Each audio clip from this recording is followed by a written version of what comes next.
Hello friends, welcome to my channel અરુકુક ગુજરાતીમાં. આજે બનાવીશું બહાર મળે તેવો જ એકદમ ઘટ અને ક્રીમી બદામ શેક. અહીં આપણે ઘરમાં રહેલી વસ્તુઓમાંથી જ બદામ શેક તૈયાર કરીશું. તો ચાલો બનાવીએ બદામ શેક. વિડીયો સારો લાગે તો લાઈક કરી દેજો, વધુને વધુ શેર કરી દેજો અને મારી રેસીપીના બીજા નવા વિડીયો જોવા માટે ચેનલને સબસ્ક્રાઈબ ન કરી હોય તો સબસ્ક્રાઈબ કરી દેજો. તો બદામ શેક બનાવવા માટે આપણે કોઈ પણ એક પેન ગરમ કરવા મૂકી દઈએ અને તેમાં દૂધ તળિયે બેસે નહીં એટલે 2 ચમચી જેટલું પાણી નાખીશું. હવે તેમાં અડધો લીટર એટલે કે 500 ml દૂધ નાખીશું અને તેને ચલાવતા રહી ગરમ કરીશું. દૂધ હુંફાળું ગરમ થાય એટલે તેમાંથી 1 થી 1.5 ચમચા જેટલું દૂધ એક વાટકીમાં લઈ લઈએ. હવે દૂધમાં થોડું કેસર નાખી તેને ગરમ કરી લઈએ અને દૂધ ગરમ થઈ જાય એટલે તેને મીડિયમ ફ્લેમ પર ઉકળવા દઈએ. હવે દૂધ ગરમ થાય ત્યાં સુધીમાં 20 જેટલી બદામ પલાળીને લીધી છે તો તેના ફોતરા કાઢી લઈએ. મેં અહીં અડધો કલાક અગાઉ હુંફાળા ગરમ પાણીમાં બદામને પલાળવા મૂકેલી હતી અને બદામ એકદમ સરસ પલળી ગઈ છે. તેના ફોતરા એકદમ સરળતાથી નીકળી જાય છે. તમારે જો બદામ ઓવરનાઇટ પલાળવી હોય તો તેને તમે નોર્મલ પાણીમાં પલાળી શકો છો. તો આ રીતે આપણે બીજી બદામના પણ ફોતરા કાઢી લઈએ. હવે બધી જ બદામના ફોતરા કાઢી લીધા છે તો આપણે તેને મિક્સર જારમાં લઈ લઈએ. હવે જે વાટકીમાં આપણે હુંફાળું ગરમ દૂધ લીધેલું છે તો તેમાંથી 4 ચમચી જેટલું દૂધ મિક્સર જારમાં નાખીશું.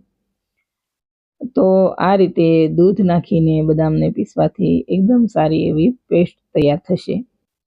તો આ રીતે બદામને દૂધ સાથે પીસી અને તેની પેસ્ટ તૈયાર કરી લઈએ. હવે બદામ એકદમ સરસ પીસી લીધી છે અને દૂધ પણ ઉકળી ગયું છે તો તેમાં પીસેલી બદામ નાખી ચલાવતા રહી દૂધને ઉકળવા દઈએ. હવે વાટકીમાં જે બાકી બચેલું દૂધ છે તેમાં 1 ચમચીથી થોડો ઓછો કસ્ટર્ડ પાવડર નાખીશું અને તેને એક પણ લમ્સ ન રહે તે રીતે સારી રીતે મિક્સ કરી લઈએ. હવે દૂધમાં અડધી ચમચી જેટલો એલચી પાવડર નાખીશું.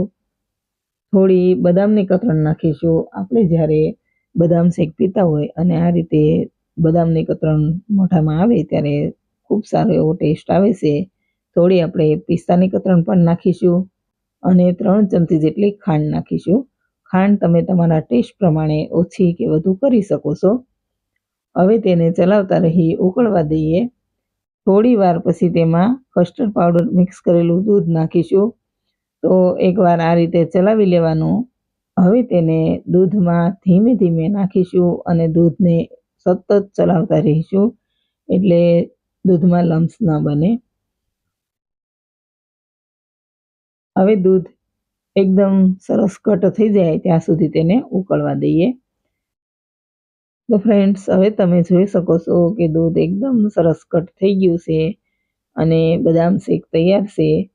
તો ગેસની ફ્લેમ બંધ કરીશું અને તૈયાર થયેલા બદામ શેકને નીચે ઉતારી લઈએ. હવે તેને રૂમ ટેમ્પરેચર પર આવે ત્યાં સુધી ઠરવા દઈએ. થોડી વાર પછી બદામ શેક ઠરી ગયો છે તો તેને એક બાઉલમાં લઈ લઈએ અને હવે તેને ફ્રીજમાં 1 થી 1.5 કલાક માટે ઠંડો થવા મૂકી દઈએ. 1 થી 1.5 કલાક પછી ઠંડો બદામ શેક સર્વ કરી લઈએ. તો સર્વિંગ ગ્લાસમાં બદામ શેક નાખીશું.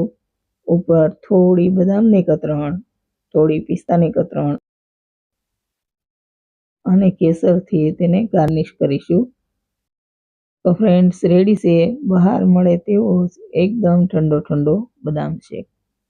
તો ફ્રેન્ડ્સ, રેડી છે એકદમ ઘટ અને ક્રીમી બહાર મળે તેવો જ ઠંડો બદામ શેક. જો વિડીયો સારો લાગે તો લાઈક કરી દેજો, શેર કરી દેજો અને મારી ચેનલ સબસ્ક્રાઈબ ન કરી હોય તો સબસ્ક્રાઈબ કરી દેજો.